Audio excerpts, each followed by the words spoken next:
Hello everyone. In the last video, we created this user class. If you didn't watch my last video, I would highly recommend that you watch them. Let me clean up this extra code we don't need in this video. Here, I have got this user class with only two attributes, username and password. And inside the init method, we initialize these two attributes. Let me also modify this password attribute to be a private member. Let's also define dunder_stir method to easily print objects of this class. Def dunder_stir, and this method simply returns username attribute for a specific object. Let's also define getUsername method, and this will simply return self.username. Now in this code, we don't have any control on the attribute passed by the user. So we can even set a username even though it has just a single character. If I create new user, user1, with username A and password B, and here I just print the user object, because we have dunder_stir method defined, it would simply print the username of this object. If I run this code, you can see that it doesn't throw any error and it clearly accepted our values. For security reasons, it's not a good idea to allow single character username or password. Anybody can guess that, or anybody can randomly choose a character as username. So we want to set a policy that the username must have at least 3 characters. So this username A shouldn't be accepted as valid user.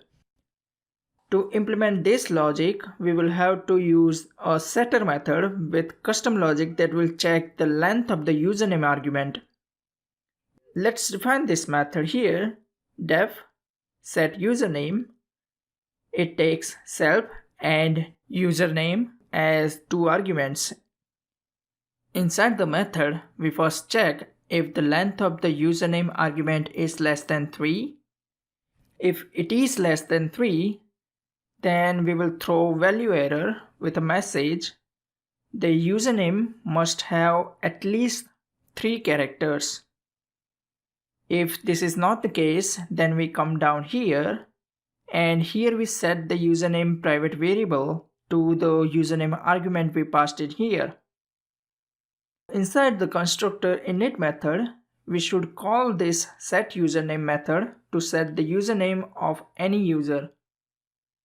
If I run this code, you can see that it throws value error with our message. So our code is working the way we want. It no longer accepts username with less than 3 characters. If you are coming from Java or C# background, this is how you would code Python getters and setter method implementations.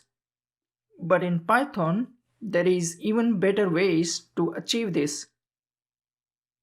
With Python, you can create property objects by using property function. I can create property username, and on the right hand side, I can use property function.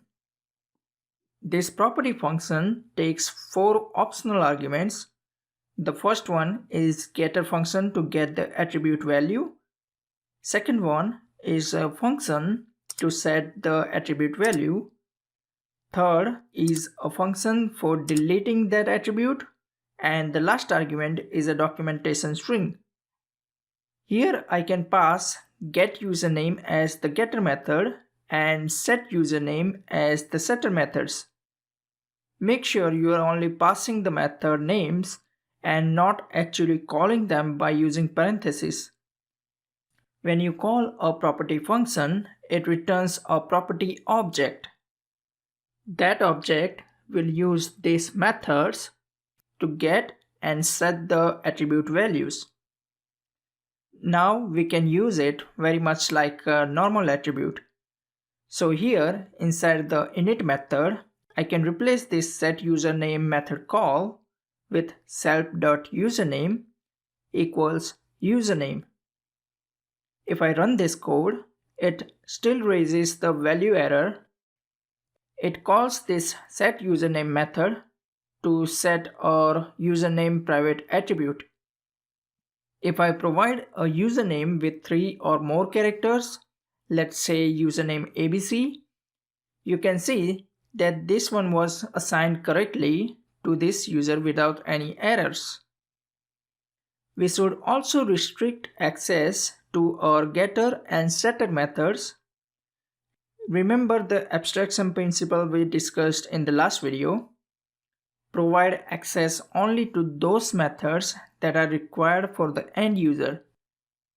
This one is not required, as we can set the username like this simply by assigning the username property with user1.username equals new user. So we should make them private by prepending double underscores to them. However, this code is not a clean way to code properties. There is much better option for this. We can use decorators like we used earlier to declare a class level method. I can use addPropertyDecorator to our getter method, and this will create a property. And we need to rename our methods to the best possible name. In this case, for getting username, we can rename it to username. Now this property function call is not required anymore. This decorator would create a property object with name username. Similarly, for setter method, we need to apply decorator as username.setter. This decorator should be the property name .setter. And we also need to rename this method to username.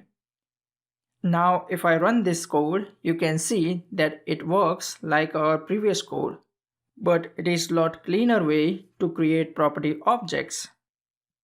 If I try to assign the username with just a single character A, and if I run this code again, you can see that it still throws the value error as it was doing earlier. Now if I remove this setter method, that would make this property a read-only property. That means once the value has been set, it cannot be modified. So if I comment out this setter method, we can set it in the constructor itself, but then if we try to modify it later, it will throw an exception. Now exactly similar to our username, we also want to restrict our password such that it only accepts password of at least 8 characters. You can create this same kind of logic for password attribute and practice the property objects for your own learning.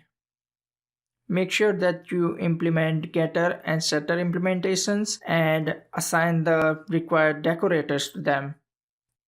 I hope this video was informative for you.